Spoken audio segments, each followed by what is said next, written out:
We're leaving that because Brendan O'Connor has just started a media conference at Parliament House in Canberra. This is on the unemployment figures. The samples have changed and been rotated. They may explain why, for example, there seems to be a particular increase in full-time jobs. But the fact is, the unemployment rate is stubbornly high.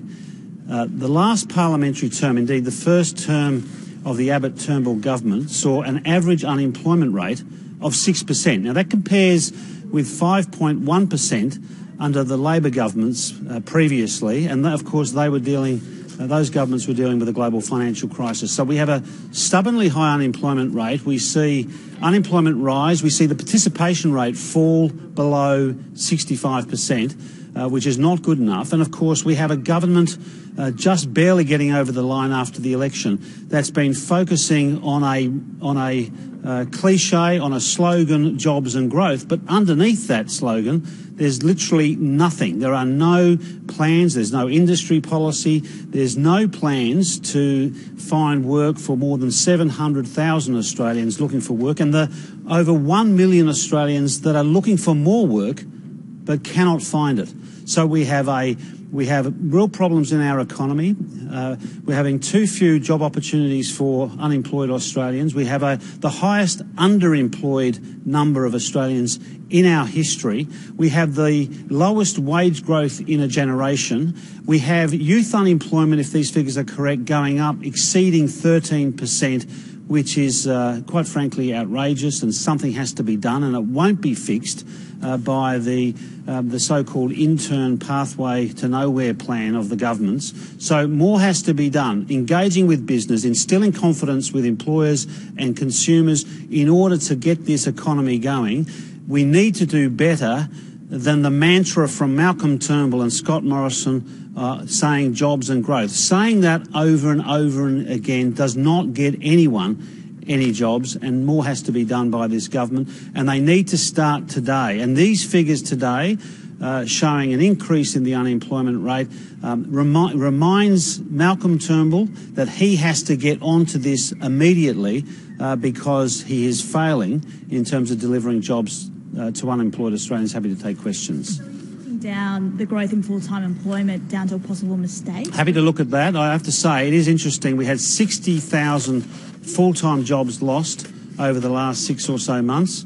60,000 full-time jobs. I'm supposed to believe that there's been 35,000 full-time jobs picked up during an election campaign. I have to say that beggars belief. I tend to believe the figures of the ABS, and I take them. I think it's an important institution. I rely upon them. I have to say, I'm not the only one. I think independent commentators are saying the projected increase or the forecast increase in full-time jobs in June does defy, I think, some common sense, because it's very unlikely during a period of an election you would see such a significant employment growth. But even if they were to be true, what we see is the unemployment rate going up. We see that there's been an average unemployment rate for this government of 6%. And you compare that, it's almost 1% higher than the former Labor government, who had to deal with the biggest economic shock to this country and to the world for 70 years. And I think, therefore, much more has to be done. And if you look at the campaigning by the Prime Minister in particular and the Treasurer, there was nothing underneath their slogan, jobs and growth. Absolutely nothing. What policies do they have in place to engage with industry, engage with regions, ensuring and instilling confidence in our economy to see employers employ people? We've seen none of that. So I think we should be cautious about those figures. I'm happy to see what happens in a month's time when we see the next projection, the next calculation, if you like, by the ABS. But I think we should be cautious. It is at a time when they change the samples.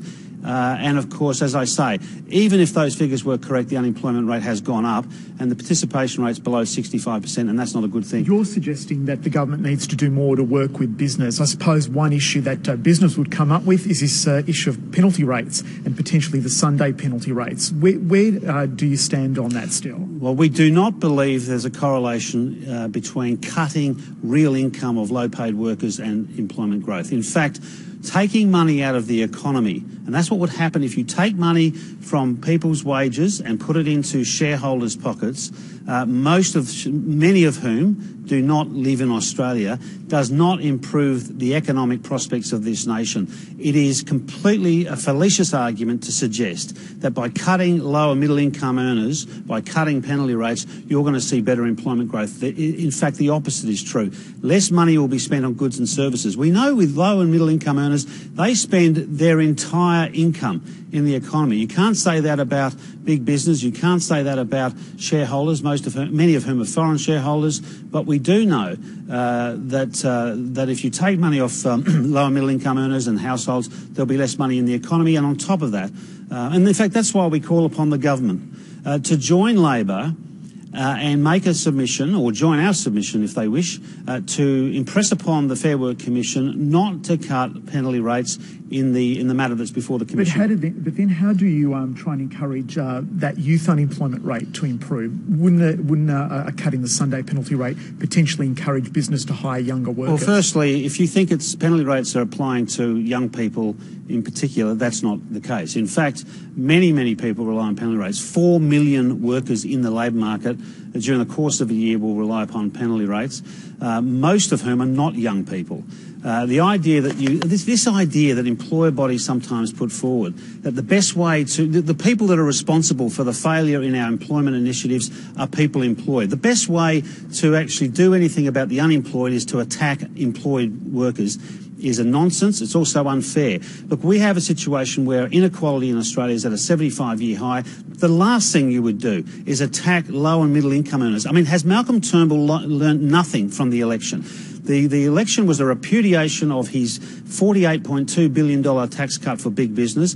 Nobody believes that was a good idea. He scrapes over the line. He should listen to what the people have said. They do not want to see cuts to penalty rates. They want to see more engagement with this government, with employers and industry and with the regions. That hasn't happened. And we also, by the way, want to see a stricter arrangement for temporary work visas. There are regions in this country where people from overseas are getting chosen first. Now, we will always need immigration, is an absolute bedrock of our society.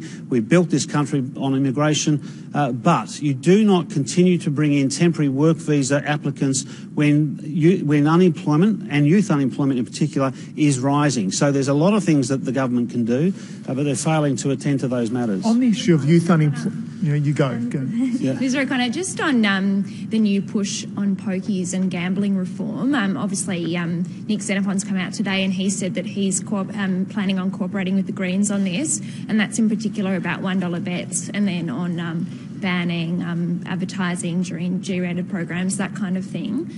Is Labor prepared to work with those crossbenchers and the Greens on this change? Well, is the government prepared to work with the crossbenchers or anyone that proposes an idea that doesn't come from the government benches? Let's just firstly see exactly what the member for Denison and Senator Xenophon are looking to propose. Let's then hear from the Prime Minister, Malcolm Turnbull, as to what he wants to do with their proposal.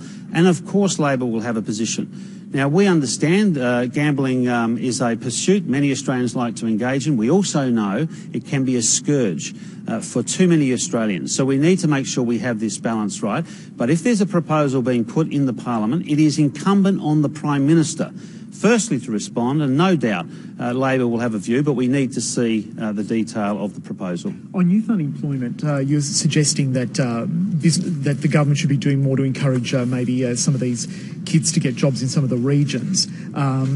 But for example, with farmers, they would suggest that a lot of people don't want to go into the regions and pick fruit and all the rest of it, and that's why they and that's why I've said that's why we do need temporary work visa applicants. That's why we do need, for example, people that are here possibly on holiday but also wanting to do some work, backpackers and students.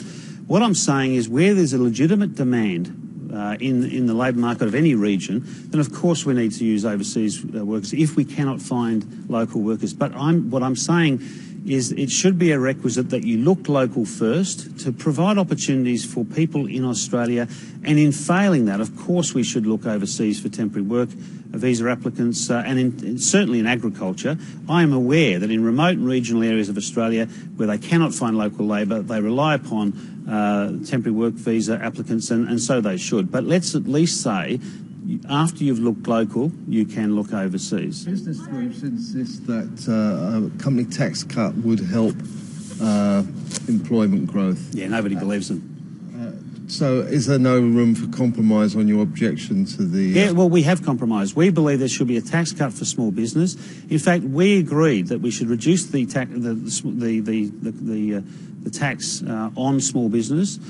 We agreed with the government when they announced it in the budget for small businesses, and further to that, and also to adding, if you like, as an answer to a previous question, we also put in place a new jobs tax cut for small business. And we believe the government should seriously consider what we put forward, where you can actually claim more tax if you employ additional people. That would be one way, one very, I think, effective way you could employ more people, provide more tax relief for small businesses. But as for the idea that we would provide $48.2 billion over the next 10 years to big business, many of whom, to $7 billion to the banks, much of the many billions of dollars going overseas, is a nonsense.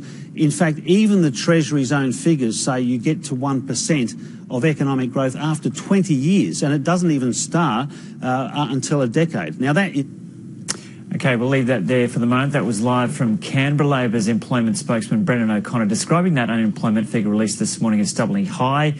He argues there's nothing behind the government's slogan of jobs and growth. So we'll be hearing from the Employment Minister, Michaelia Cash, in the next 15 minutes or so. She'll be speaking in Perth, and we'll bring you that live. Now, a woman and child have been found dead after it's believed they fell from an